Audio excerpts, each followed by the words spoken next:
आपणा सर्वांचं दक्ष टाइम 24 लाईव्हमध्ये सहर्ष स्वागत। आज आपल्या दक्षच्या कट्ट्यावर आपणा सर्वांचे परिचित अनिलजी ठवाळ साहेब आज आलेले आहेत आणि विशेष म्हणजे सपत्नीक आलेले आहेत। तर आपल्या दक्षच्या वतीनं आणि तमाम प्रेक्षकांच्या वतीनं दोघांचंही सहर्ष स्वागत। खरं तर अनिल ठवाळ यांचा प्रवास हा बऱ्यापैकी अनेकांना जाणत्यांना माहिती आहे, परंतु या सर्व गोष्टींच्या पाठीमागे सुद्धा काहीतरी रहस्य असल्याचं आपणा सर्वांना जाणवत आहे। हे नेमकं रहस्य काय आहे? कारण कोणतीही व्यक्ती जेव्हा यशस्वी होते, म्हटलं जातं की यशस्वी पुरुषांच्या पाठीमागं त्यांच्या पत्नीचा किंवा महिलांचा हात असतो असं म्हटलं जातं। तसं अण्णांच्या हातामध्ये कोणती जादूची कांडी आहे की ज्या माध्यमातून अण्णा एक चांगले यशस्वी उद्योजक म्हणून या श्रीगोंद्यामध्ये नावारूपाला आले आहेत। तर आपण अण्णांशी आज आपण चर्चा करूयात आणि एकूणच अण्णांचा अभ्यास करण्याची जी वृत्ती आहे आणि थेट प्रश्नाची उकल करण्याची त्यांची एक हातोटी आहे, त्या माध्यमातून त्यांच्याकडनं आपण अनेक गोष्टींची उकल आज या निमित्तानं करणार आहोत। अण्णा नमस्कार। नमस्कार। तुम्हाला आमचा पहिला प्रश्न असा राहील की आपण सर्वसामान्य कुटुंबामध्ये जन्माला आला आहात, आपल्याला कुठलाही राजकीय वारसा आपल्याला नाही, पण तरीसुद्धा आपण इतक्या अल्पावधीमध्ये आपण एक यशस्वी उद्योजक म्हणून नावारूपाला आला आहात। तर या पाठीमागं नेमकं काय गमक आहे, काय रहस्य आहे, तुम्ही आमच्या प्रेक्षकाला सांगाल? या ठिकाणी शालेय शिक्षण माझं संपल्यानंतर मी सामाजिक कामामुळे चळवळीमध्ये त्या ठिकाणी उडी घेतली आणि पत्रकारितेच्या माध्यमातून या ठिकाणी मी सुरुवात करत असताना समाजाची नाळ मला कळली की समाजासाठी आपण काय केलं पाहिजे आणि मग समाजाचे जे प्रश्न आहेत ते प्रश्न गेले 25 वर्षापासून मी जाणतोय, त्याच्यासाठी संघर्ष करतोय। रस्त्याच्या प्रश्नावर आढळगावला श्रीगोंद्याला रस्ता रोको आंदोलन आपण करण्याचा त्या ठिकाणी प्रयत्न केला। पाण्याच्या कुकडीच्या प्रश्नावर कुकडीच्या कॅनलचं काम हवं, कुकडीच्या आढळगावला 156 किलोमीटरमध्ये जे एस्केप झाले त्या एस्केपमधून आज 5 गावांना देव नदीतून पाणी मिळते। त्याचबरोबर चाऱ्याचे प्रश्न आहेत आणि विजेचे प्रश्न, डिप्या बसवणे, शेतकऱ्यांसाठी रात्रंदिवस काम करणे, याच्यासाठी मी कष्ट घेतले, परिश्रम घेतले आणि विशेष म्हणजे विनामूल्य लोकांचं काम या ठिकाणी करत आलो आणि त्याचंच फळ म्हणून मी 2000 साली ग्रामपंचायतीचा या ठिकाणी सदस्य झालो आणि त्या ठिकाणी राजकीय उदय माझा म्हटलं तरी चालेल आणि 2000 साली आढळगाव ग्रामपंचायतीमध्ये काम करण्याची संधी मला मिळाली आणि तिथून पुढं माझ्या जीवनात एक वेगळी गती निर्माण झाली। सरपंचही मी झालो 2005ला। माझ्या बापाला ग्रामपंचायत सदस्य या गावामध्ये होऊ दिलं नाही, ही माझ्या मनात खदखद होती। आरक्षण आलं 2005ला आणि त्या आरक्षणात अनिल ठवाळ म्हणून मी आढळगावच्या एका मोठ्या गावचा सरपंच म्हणून या ठिकाणी 2 वर्ष त्या ठिकाणी काम केलं। 5 ते 2007चा हा कालखंड खरतड, गरिबी, दारिद्र्य, पुढे जायचे, लोकांचं काम करायचे, लोकांसाठी रात्रंदिवस कष्ट करायचे, जे प्रश्न समाजाचे आहेत ते प्रश्न सोडवायचे, लोकांच्या सुखदुःखामध्ये सहभागी व्हायचे आणि म्हणून 2005 ते 2007 हा कालखंड माझा सरपंच पदाचा गेला। अहमदनगर जिल्हा परिषदेची 2007 साली निवडणूक लागल्यावर राष्ट्रीय काँग्रेस पक्षाने त्या ठिकाणी आपले स्वर्गीय शिवाजी बापू नागवडे आणि जिल्हा परिषदेचे अध्यक्ष आपले बाबासाहेब भोस यांनी मला सहकार्य करून 2007 साली राष्ट्रीय काँग्रेस पक्षाची उमेदवारी अहमदनगर जिल्हा परिषदेच्या आढळगाव गटातून त्या ठिकाणी देण्याचं काम केलं आणि मग हे सगळं करत असताना निवडणुकीचा प्रचार ते रणधुमाळी माझे वडील नाना भगवान ठवाळ, नावही त्यांचं भगवान आहे, परमेश्वरासारखा मला त्यांनी आशीर्वाद त्या ठिकाणी दिला। मला असं म्हणायचं, तुम्ही वडिलांचं नाव काढलं आणि तुमच्या डोळ्यात पाणी आलं, नेमकं काय कारण आहे? कारण काय विषय हा, माझ्या वडिलांना ग्रामपंचायत सदस्य होता आलं नाही, मला या गावच्या गरीब माणसाने, दलित पीडित माणसाने मी जे 2 वर्षे 3 वर्षे काम केलं, सरपंच पद, मेंबर पद, पत्रकारितेच्या माध्यमातून, आणि त्याचं फळ म्हणून मला आढळगाव ग्रामपंचायतीचं सरपंच पद आरक्षणामुळे भारतरत्न डॉक्टर बाबासाहेब आंबेडकरांची कृपा, महात्मा ज्योतिबा फुले, त्याचबरोबर आपले शाहू महाराज, सावित्रीदेवी फुले, छत्रपती शिवाजी महाराज, लोकशाहीर अण्णाभाऊ साठे यांच्या प्रेरणेतून मी चळवळीतून काम करणारा कार्यकर्ता असल्यामुळे कदाचित ते तिकीट मला चळवळीमुळं दिलं. माझं वय त्यावेळेला कमी होतं आणि माझे वडील त्यावेळेला नेमकेच 2007 साली आणि जिल्हा परिषदेची निवडणूक त्या ठिकाणी झाली. विजयसुद्धा आपला झाला. त्यावेळेला मला 428 मतं विजयाची पडली. त्या ठिकाणी 2-3 वेळा रिकाउंटिंग कार्यकर्त्यांनी केलं आणि 28 मतांनी अहमदनगर जिल्हा परिषदेचा सदस्य म्हणून मी त्या ठिकाणी निवडून आलो.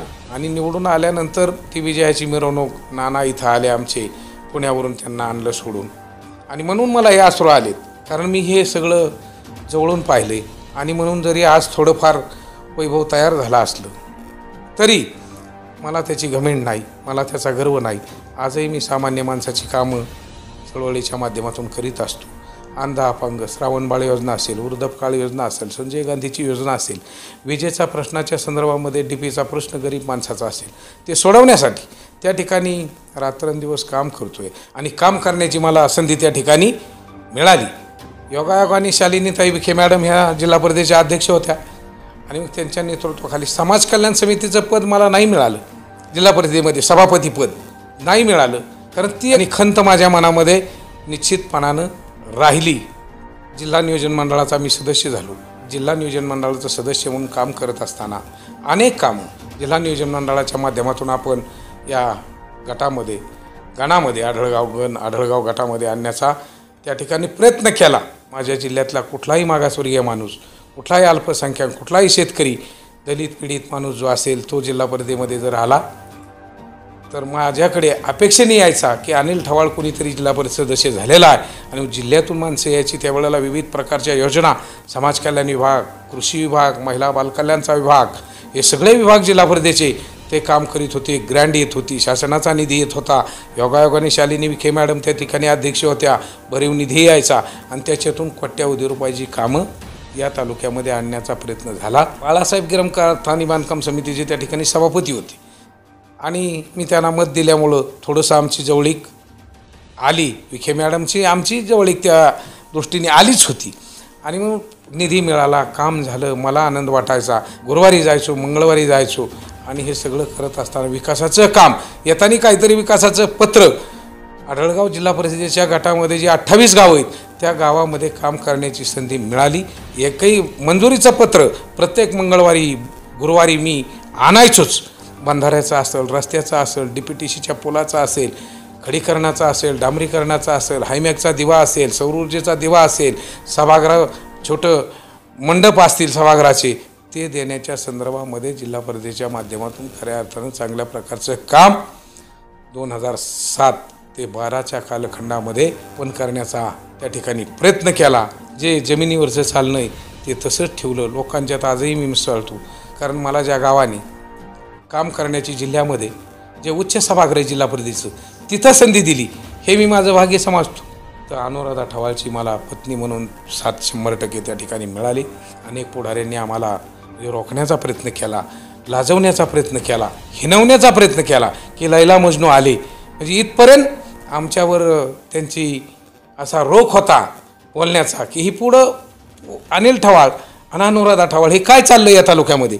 म्हणजे मोठ्यांचं चालतंय पण गरीब माणसांनी केलं तर मात्र चालत नाही. आणि अनुराधा ठवाळला 12 ते 17 या कालखंडामध्ये काम करण्याची संधी पारगाव पंचायत समितीच्या गणातून त्या ठिकाणी आता आपल्यात नाहीत, कुंडलिकतात ह्या. माझं ऊरसुद्धा भरून आला. म्हणजे माझ्या वडिला इतकं प्रेम कुंडलिकराव जगतापांनी सुद्धा केलं तात्यांनी. त्यांचं नाव आजही मी घेऊ शकतो. राधाकृष्ण विखे पाटील साहेब हे मंत्री महोदय या राज्याचे, हे खरं आहे सगळं.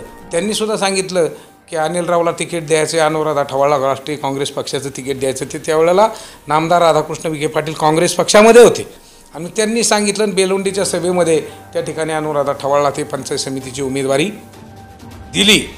त्या गाणामध्येही पारगाव असेल, गारगाव असेल, तुमचं खरातवाडी असेल, पलीकडे पिंपळगाव पिसा असेल, विसापूर असेल, या गावामध्ये काम करण्याची संधी अनुराधा ठवाळला मिळाली.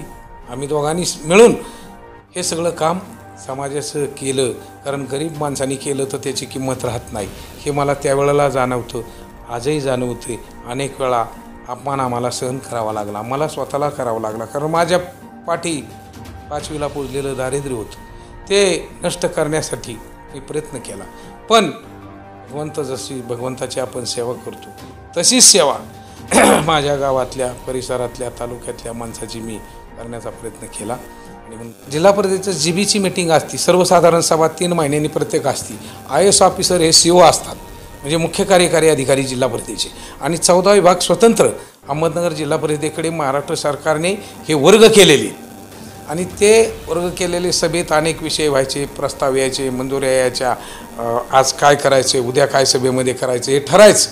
आणि मग तिथं मला एक उणीव भासली की भारतरत्न डॉक्टर बाबासाहेब आंबेडकरांनी जे संविधान लिहिलं त्या संविधानाच्या प्रती जिल्हा परिषदेचे मुख्य कार्यकारी अधिकारी, अहमदनगर जिल्हा परिषदेचे अध्यक्ष आणि सर्व समित्यांचे अध्यक्ष आणि सर्व विभाग प्रमुखाच्या कार्यालयामध्ये ते असावं. आणि म्हणून सभागृह बंद पाडण्याचा त्यावेळी मी त्या ठिकाणी प्रयत्न केला. त्या शालिनीताई विखे मॅडम अध्यक्ष होत्या, त्यांनी ती मागणी मंजूर केली आणि 2-3 दिवसामध्येच त्या प्रती संविधानाच्या सभागृहामध्ये लावण्याचं काम केलं. जळगाव हे मोठं गाव आहे, एक्सप्रेस हायवेवर आलं. या गावच्या उपसरपंच म्हणून अनुराधा ठवाळ सध्या काम करतायत. तरी खेळीमेळीच्या वातावरणामध्ये या ठिकाणी निश्चितपणानं काम करतो. मला 2 मुलं आहेत, श्रीकांत आणि सूर्यकांत, आणि ग्रॅज्युएट झाली. एक जर्नलिझम झाला श्रीकांत, पत्रकारिता करतो. अनुराधा लॉन्स, तिथं आपण तांदळी बँकेच्या सहकार्याने मला कर्ज मिळालं 50 लाख रुपये. आणि त्या ठिकाणी ते अनुराधा लॉन्स, आता तुम्ही सांगितलं उद्योजक म्हणून मी हे सांगतोय की 50 लाख रुपयाचं कर्ज त्या ठिकाणी सेंट्रल बँकेने दिलं आणि त्या कर्जातून ते अनुराधा लॉन्स उभा केलं. अनुराधा हॉटेलसुद्धा सुरू केलेलं आहे. आता जवळजवळ 1 वर्ष मला वाटतं होईल. चांगला व्यवसायात माझी 2ही मुलं श्रीकांत आणि सूर्यकांत हे सुशिक्षित आहेत, शांत आहेत आणि मितभाषी आहेत. म्हणजे कुठेही आम्ही कोणाच्या वाळल्या पाचोळ्यावर माझं कुटुंब पायी देणार नाही असे संस्कार माझ्या वडिलांनी मला घालून दिले. मी समाजामध्ये वागतोय. माझी गाडी जगताप साहेब दक्ष टाइम्सला मी सांगू शकतो की मी एक मागासवर्गीय कार्यकर्ता, या तालुक्यामध्ये गरिबीतून पुढं आलो. सायकलवर श्रीगोंद्याला जायचो. जिल्हा परिषदेचा सदस्य येथे झाल्यावर मोठ्या गाडीत बसण्याचा मला योग आला. ते सर्व श्रेय मी थोर राष्ट्रीय महापुरुषांना देईल. आमचा अनुराधा ठवाळ आणि अनिल ठवाळचा प्रवास समाजासाठी हा त्याग आहे. मी त्याग केला. माझी गाडी कधी, आजही मी सांगतो, हॉटेल पुढं कोणत्या दिसली नाही, आजही नाही दिसली. मी वडापाव खातो, समाजाचं काम करतो आणि घरी येतो. गावात थोडाफार संघर्ष त्या काळी झाला. ही सगळी कृपा भारतरत्न डॉक्टर बाबासाहेब आंबेडकरांची आहे. आणि म्हणून त्या आरक्षणाच्या माध्यमातून आमची निर्मिती झाली असं म्हटलं तर वावगं ठरणार नाही. खूप सखोल आणि चांगली माहिती आपण दिलेली आहे. खरं तर आपण तळागाळातले कार्यकर्ते आहात, जमिनीवर राहून आपण काम करता आहात. आताही या लोकसभेला आपण खूप चांगलं काम केलेलं आहे. तर या झालेल्या लोकसभेकडं आपण कसं पाहता, काय वाटतंय तुम्हाला? तसं तर आता पण पुढे खासदार म्हणून 2019ला त्यावेळेस सुजय विखे पाटील पुढं आले आणि आम्ही त्यांचंही काम केलं. त्यावेळेला केलंच ते काम, परंतु जे काम या भागामध्ये, दक्षिण भागामध्ये व्हायला पाहिजे होतं ते काम मात्र झालं नाही. कारण माझ्याच गावची 5 लोक मेली अपघातात राष्ट्रीय महामार्ग 548D आणि त्या ठिकाणी खासदार साहेबांनी बैठक घ्यावी, अधिकाऱ्यांची सूचना एजन्सीला द्याव्या. ते काहीच काम खासदार साहेबांनी केलं नाही. कोण BSNLची गाडी आली आणि मग त्यांच्या नावी ती 20 गुंठे जागा त्यांनी करून दिली. ती 20 गुंठे जागा एक्सप्रेस हवेला आहे. आम्हाला बाजार तळाला सुद्धा जागा त्या ठिकाणी नाही, शॉपिंगला जागा नाही, ग्रामपंचायतीचं गावठाण आम्हाला कमी, आम्हाला गायरानसुद्धा या गावाला नाही. प्रत्येक गावाला गायरान नाही, गावठाण नाही. आणि म्हणून माझी इच्छा होती की खासदार सुजय विखे पाटील, नामदार राधाकृष्ण विखे पाटील यांनी ही जागा, केंद्रीय मंत्री जे आहेत आपले BSNL खात्याचे केंद्रीय, तर त्यांच्याकडे जाऊन ही जागा 5 गुंठे त्यांना द्यायची. एकच मनोरा आहे तिथं, 20 गुंठे जागा आमची. त्याच्यासाठी काही खरेदी खत झालेलं नाही. झाला असलं तर फक्त प्रोसिजर झाली. ग्रामपंचायतीला काय 10-20 लाख रुपये त्यावेळेला दिले नाहीत. आणि ती जागा खासदारांनी आपल्याला द्यावी असं माझं मत त्या ठिकाणी तयार झालं. तेही काम त्यांनी केलं नाही. भाषाशैली कशी असावी, त्यांच्या वडिलाची म्हणजे नामदार साहेबाची कशी होती, मॅडमची कशी होती आणि सुजय दादाची थोडीशी वेगळी होती. आणि म्हणून मला कधी कधी हे 2-4 वर्षात ते खटकलं की हे काय बरोबर चाललेलं नाही. 100 पत्र दिली, एखाद्या पत्रास तरी खासदारांनी उत्तर आपल्याला द्यायला पाहिजे. ते लेटर पॅड मी लोकांना दाखवलं असतं. खेळ संसदेचा खासदार, आपण याला मतं दिली 2019 साली, यांनी हे काम केलं आणि त्याचा हा पुरावा माझ्याकडे, एकही पत्र साधं उत्तर आलं नाही. आणि म्हणून 2024ला आपण हे बंडाचं निशाण अडकवलं. मी काय 7-8-10 पुढारी आपल्या तालुक्यातले असतील, 1, 2, 3, 4 नंबरचे, तर त्याच्यात आपलं कधी कधी चर्चेत नाव घेतल्याच जातं, कधी नाव कमी केलं जातं. कारण मी थोडासा चळवळीतला असल्यामुळं, अल्पसंख्याक समाज आपला, त्याच्यामुळं कधी कधी मला हे केलं जातं की बाबा अनिल ठवाळ आलाय, जाऊ दे ते किरकोळात आहे, असं करून ते पुढारी करतात. ही वस्तुस्थिती खरीच आहे. 23 मार्च 2024ला रात्री 12 वाजता 20 गाड्याचा लवाजमा आला श्रीगोंद्यावरून.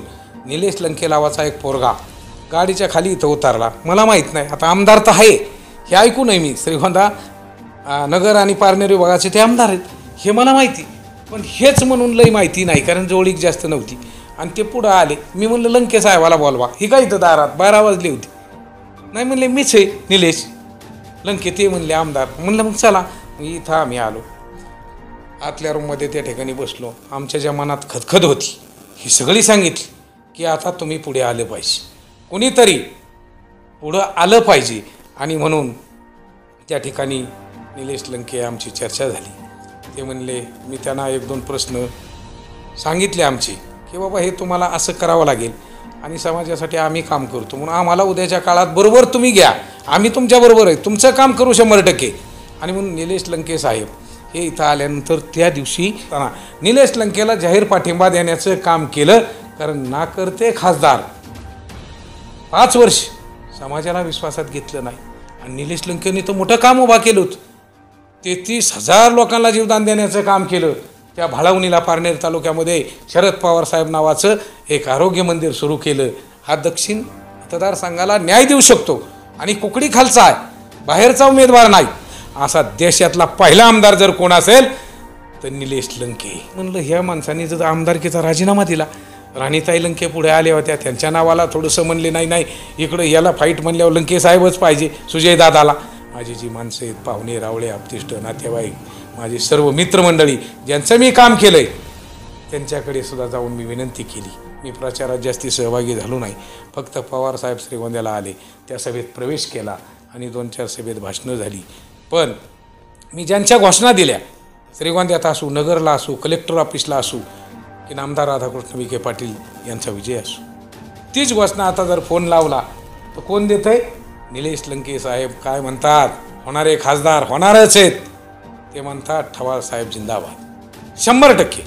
त्या ठिकाणी माझा विश्वास श्रीगोंदा, कर्जत, जामखेड, पारनेर, शेवगाव, पाथर्डी, नगर या तालुक्यामधून राहुरी जे मतदान झालेलं, जे गावोगावी चर्चा होती की बाबा तुतारी पवार साहेबाला मत, निलेश लंकेला मत, आपला पोरगा आहे, साधा आहे, टाय लावणारा नाही, नमस्कार करतोय, जवळ येतोय, आणि मग त्यांना आम्ही मतदान केलं. ते 100% खासदार लोकसभेचे होतील आणि या भागाचा विकास होईल. आमदार निलेश लंके खासदार होतील असं आपलं मत आहे, परंतु जनतेला आणि आपल्या प्रेक्षकांना जाणून घ्यायचं आहे की निलेश लंके किती लीडनं निवडून येतील, काय वाटतंय तुम्हाला? आता तशी फाईट जबरच होती, कारण एकीकडं राजपुत्र, धनशक्ती आणि एकीकडं चळवळीतला माणूस निलेश लंके, साधा पोरगा, सामान्य कुटुंबातला, आदर्श शिक्षकाचा, पारनेर तालुक्यातल्या भाळवणी गावचा, आणि ह्या तालुक्यात ज्यांचा जन्म झाला पिंपळगाव पिशाला, हा खरातवाडी,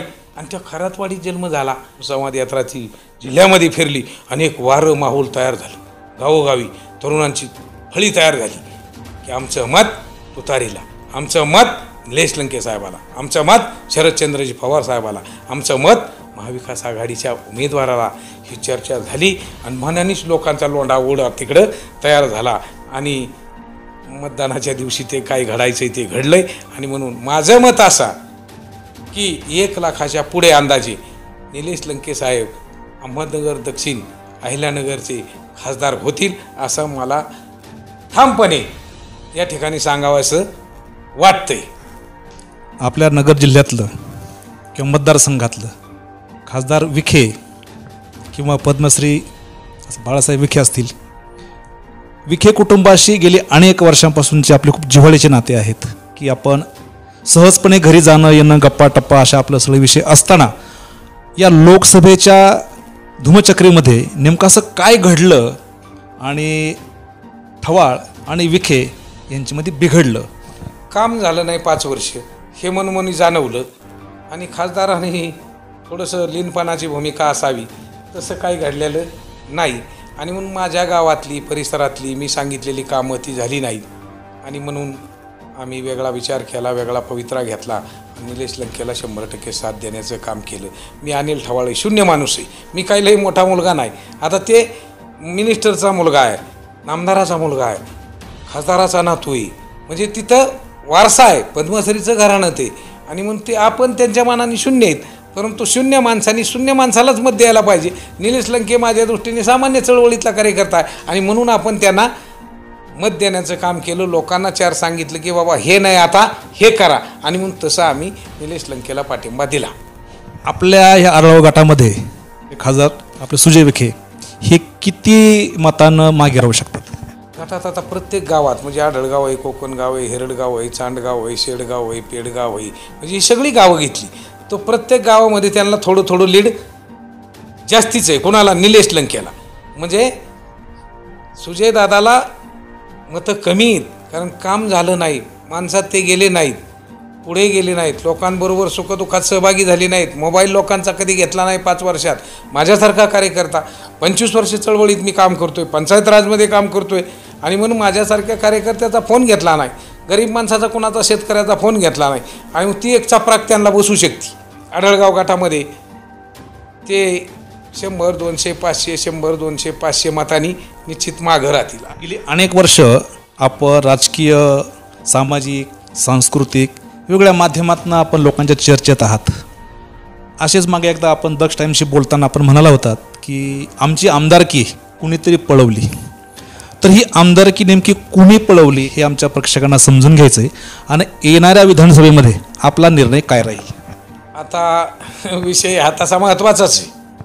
म्हणजे जर आरक्षण 15 वर्ष असेल, 20 वर्ष असेल, 25 असेल तर माझं मत असं आहे की जिल्हा परिषदेचं आरक्षण आपण घड्याळाच्या काट्याप्रमाणे चालवतो तसं आरक्षण विधानसभेचं आलं पाहिजे. कारण एका मतदारसंघामध्ये जर 25 वर्ष असेल, 15 वर्ष आरक्षण असेल तर एक पिढी बर्बाद होती. स्वर्गीय बाबूराव भारसकर साहेब यांनी ह्या मतदारसंघाचं नेतृत्व केलं. 62 ते मला वाटतं 77पर्यंत ते आमदार म्हणून, मंत्री म्हणून, अपक्ष आमदार म्हणून ते निवडून आले. पुढे मंत्री, पाठिंबा सगळं झालं आणि 77पासून हा मतदारसंघ 77 ते 2024 हा मतदारसंघ जनरलसाठी खुला झाला. पण या मतदारसंघाचं अनेकांनी नेतृत्व केलं तिथून पुढे. त्याच्यामध्ये बबनराव पाचपुते साहेबाचा नंबर 1 आहे. बापूंना काही संधी मिळाली या मतदारसंघात नेतृत्व करण्याची, 2 वेळा मला वाटतं मिळाली आणि एकदा कार्यकाळ कमी त्यांना मिळाला, निवडणुका लगेच घेतल्या गेल्या आणि मग हे सगळं करत असताना आता बबनदादा या तालुक्याचं नेतृत्व करतायत. गेले 30-35 वर्ष कधी मंत्री, कधी पालकमंत्री, कधी मोठी जबाबदारी, गृहराज्यमंत्री, आदिवासी विकास अनेक खाते सांभाळण्याचं काम केलं. पण श्रीगोंद्याचा पाहिजे असा श्रीगोंदा कर्जत हा मतदारसंघ होता, पूर्वी मिरजगाव जोडलं होतं ना, आता नगर तालुका आपल्याला जोडलेला आहे. पण पाहिजे असा विकास झालेला दिसत नाही. जो खुलासा आता केला की पूर्वी मिरजगाव जोडलेलं होतं, आता नगर जोडलंय, हे जोडण्यामागं नेमकं कारण काय? प्रशासकीय पातळीवर किंवा जनगणनेच्या पूर्वीची जी काही रचना झाली असेल हे तसा प्रशासनाचाच विषय, आयोगाचाच विषय की बाबा हे मतदारसंघ असा होता. काही गावंही काढली होती म्हणून मिरजगाव गट जोडल्या गेला त्याला श्रीगोंद्याला आणि आता पुन्हा नगर मिरजगाव सोडला ती तिकडं कर्जतला जोडला आणि आपल्याला नगर तालुक्यातला वाळकी गट आणि आणखीन एक गटातली काही गावं आपल्याला मिळाली. आता हे प्रशासकीय बाब आहे, थोडीशी आयोगाचा हा विषय असू शकतो. त्याच्यावर मला काही म्हणजे लई डिटेल बोलता येणार नाही की कसं हे घडलं ते. आता मला वाटतं आमदारकीची निवडणूक जवळच आली, एक 4-6 महिन्यावर आली. जे नवरदेव लोकसभेच्या निवडणुकीत तयार झाले महाराष्ट्रातच, आपल्या तालुक्यात नाही, प्रत्येकाला वाटतंय मला आमदार व्हावा, मला आमदार व्हावा. ते इच्छा कधी कधी प्रकट करतात आणि ते लोकसभेला त्यांची प्रतिमा त्यांनी प्रत्येक पक्षाच्या कार्यकर्त्यांनी नेत्यांनी त्या ठिकाणी उजळून लोकसभेत घेतली आणि आता डाव आला आहे विधानसभेचा. आणि म्हणून माझी प्रशासनाला, निवडणूक आयोगाला या ठिकाणी विनंती आहे की आपण विधानसभा मतदारसंघ श्रीगोंदा नगर 200 मला वाटतं 26 का काय हा राखीव आणि रिझर्व केला पाहिजे. करायचे जे प्रश्न आहेत ते प्राधान्याने सोडवण्याच्या संदर्भामध्ये या तालुक्याच्या आमदारांनी भूमिका घेतली पाहिजे. आमदारकी म्हणजे कोणी पळवली, आता ही कोणी पळवली हे सगळं जग जाहीर आहे, मी सांगायची गरज नाही. पण माझी शासनाला, निवडणूक आयोगाला, राष्ट्रपती द्रौपदी मुर्मू मॅडम आणि देशाच्या निवडणूक आयोगाला, राज्याच्या निवडणूक आयोगाला माझी विनंती आहे की श्रीगोंदा नगर विधानसभा मतदारसंघ 226 हा 2024ला रिझर्व करावा, राखीव करावा आणि या मतदारसंघातले जे प्रश्न आहेत ते प्रश्न सोडवण्याच्या संदर्भामध्ये त्या ठिकाणी प्रयत्न करण्यासाठी माझ्यासारखा एक इच्छुक आमदार केला कार्यकर्ता आहे. कारण 25 वर्ष सारं पंचायत राजमध्ये मी अनुराधा ठवाळ काम करतोय. ग्रामपंचायत, पंचायत समिती, जिल्हा परिषद हे सगळं झालेलं. आता फक्त विधानसभेचे वेध मला सुद्धा लागलेले आहेत. जसं तालुक्यातल्या अनेक पुढाऱ्यांना वाटते, नवीन तरुण पोरांना वाटते की मी आमदार व्हावा, मला तर नक्की वाटते. पण संविधानाच्या जोरावर मला असं वाटतं की 2024ला हा मतदारसंघ शासनाने, आयोगाने राखीव करावा आणि तशा प्रकारची लोकसंख्या जिल्ह्यात 1 नंबर, मागासवर्गीयाची जी लागती ती 1 नंबर आपला आहे श्रीगोंदा नगर तालुक्यातला. आणि त्या जर जनगणनेचा विचार केला तर हा मतदारसंघ 2024ला राखीव झाला पाहिजे आणि त्या ठिकाणी एखाद्या मागासवर्गीय कार्यकर्त्याला काम करण्याची संधी आमदार म्हणून मिळाली पाहिजे. त्यातला एक इच्छुक उमेदवार म्हणून मी अनिल ठवाळ निश्चितपणानं माझी विधानसभेत जाण्याची तयारी, आमदारकी कोणी पळवली हे आता सगळं सर्व सुरू झालं आहे. म्हणजे जवळजवळ 50 वर्षे होतं आलं, 75 वर्षे देशाला स्वातंत्र्य मिळून झालं आणि 50 वर्षे 45 वर्षे झालं ना आमदारकी नाही तालुक्याला रिझर्व. कर्जत मतदारसंघ राखीव झाला, कर्जत जामखेडचा, तिथे सदाशिव लोखंडेंना संधी मिळाली, निकाळजी गुरुजींना संधी मिळाली, अनेक लोकांना संधी त्या ठिकाणी काम करण्याची मिळाली. इकडे श्रीरामपूरला लहू कानडे म्हणून आमदार म्हणून सध्या काम करतायत, भाऊसाहेब कांबळेला त्या ठिकाणी संधी मिळाली आणि खासदारकीला तिकडं सदाशिव लोखंडेंना मिळाली, परत त्या भाऊसाहेब वागचौरेंना मिळाली. आणि मग श्रीगोंदा मतदारसंघाला का नको एक अनिल ठवाळसारखा कार्यकर्ता किंवा आणखीन आमचे मागासवर्गीयाचे जे कार्यकर्ते आहेत कोणाला संधी मिळावं, सर्वांनी उभं राहिलं पाहिजे, स्पर्धेत भाग घेतला पाहिजे. संविधान बाबासाहेब आंबेडकरांनी केलं आहे, तुम्हाला आम्हाला सगळ्याला अधिकार आहे. अनिल ठवाळच काही नवसाचा माणूस नाही, परंतु माझी इच्छा आहे की गरीब माणसाला मोठं करण्यासाठी उद्याच्या काळामध्ये माझी काम करण्याची निश्चितपणानं तयारी आहे. आणि म्हणून श्रीगोंदा नगर विधानसभा मतदारसंघ हा राखीव झालाच पाहिजे असं पुन्हा पुन्हा मी आपणाला या ठिकाणी सांगतोय. तुम्ही सुरुवातीला सांगितलं की यशस्वी पुरुषाच्या पाठीमागे स्त्रीचा हात पाहिजे, कुणीतरी पाठराखण करणारा पाहिजे. अनुराधा ठवाळची मला 100% साथ आहे, सहकार्य, आमचा प्रपंच आनंदाने चाललेला आहे. समाजासाठी आम्ही काम करणार आहे, उद्याच्या काळात सुद्धा करण्याचा प्रयत्न निश्चितपणानं या ठिकाणी करणार आहे. पद असो किंवा नसू, चळवळीतल्या कार्यकर्त्याला काही पद लागत नाही, परंतु अपेक्षा मात्र नक्की. कारण आज अनेक नवरदेव तालुक्यामध्ये तयार झालेले आहेत, मतदारसंघामध्ये आहेत. प्रत्येकाला वाटतंय मला आमदार व्हावा, मग मी अमक्याचा आहे, मी तमका आहे, मी फलाना आहे, मी अमकं केलं आहे, मी तमकं केलं आहे, मी संघर्ष करतो आहे. खरं आहे, पण आमची बी इच्छा आहे ना कुठंतरी. आणि म्हणून आपण या ठिकाणी आलात. दक्ष टाईम ही जी TV चा आपल्या चॅनल आहे, आपण या श्रीगोंदा नगर जिल्ह्यासाठी, महाराष्ट्रासाठी सुरू केलेला. दत्ता जगताप आपण चांगल्या प्रकारचं काम या ठिकाणी करताय. मी दक्ष टाईमला या ठिकाणी ठवाळ परिवाराच्या वतीने, अनुराधा उद्योग समूहाच्या वतीने धन्यवाद देतो, तुमचा आभार मानतो. जय हिंद, जय महाराष्ट्र, जय शिवराय, जय भीम, धन्यवाद. खरं तर अनिल ठवाळ यांच्या पाठीमागं मगाशी म्हटल्याप्रमाणे की ताईंचा हात हा 100% होताच. तर नेमकं ताईंनी अनिल ठवाळ यांच्यामध्ये काय पाहिलं की ज्या निमित्तानं ताईही त्यांच्या पाठीशी उभ्या राहिल्या आणि राजकीय या वलयामध्ये त्याही सामावून गेल्या. ताई काय सांगाल? आणि त्यातून जर पतीने बाहेर पडायचं म्हटल्यानंतर मागं कुटुंबात पाहायचं कोणी. पण खऱ्या अर्थाने मी ते अत्यंत म्हणजे गोरगरीब दीनदलित जनतेची एवढी कामं केली त्यांनी की आपल्या कुटुंबातलंच त्यांना मानून इतकी कामं केली. आज त्यांच्या कामाच्या आशीर्वादामुळेच आम्ही साहेब इथपर्यंत पोहोचलोत. आणि म्हणूनसाठी ही काम करण्याची संधी ठवाळसाहेबांना खऱ्या अर्थाने कुणी दिली असेल तर ती संधी आम्हाला भारतरत्न डॉक्टर बाबासाहेब आंबेडकर, महात्मा ज्योतिबा फुले ह्या थोर महात्म्यांनी, छत्रपती शिवाजी महाराज, अहिल्याबाई होळकर, राजमाता जिजाऊ थोर महात्म्यांमुळं आम्हाला बुद्धी प्राप्त झाली. इतकी हाल होती की मागासवर्गीय म्हटल्यानंतर पाहण्याचा सकट दृष्टिकोन साहेब वेगळा असतो. आणि ते सुद्धा मी 15 वर्ष म्हणजे जवळून बघितलेलं आहे. मी पण पंचायत समितीमध्ये तालुक्याच्या ठिकाणी काम करण्याची संधी मला सगळ्यांच्या आशीर्वादामुळं मिळालेली होती. आणि तिथंसुद्धा आपण अल्पसंख्याक म्हटल्यानंतर काय कमी जास्त होतं ती मी पण जवळून बघितलेलं आहे.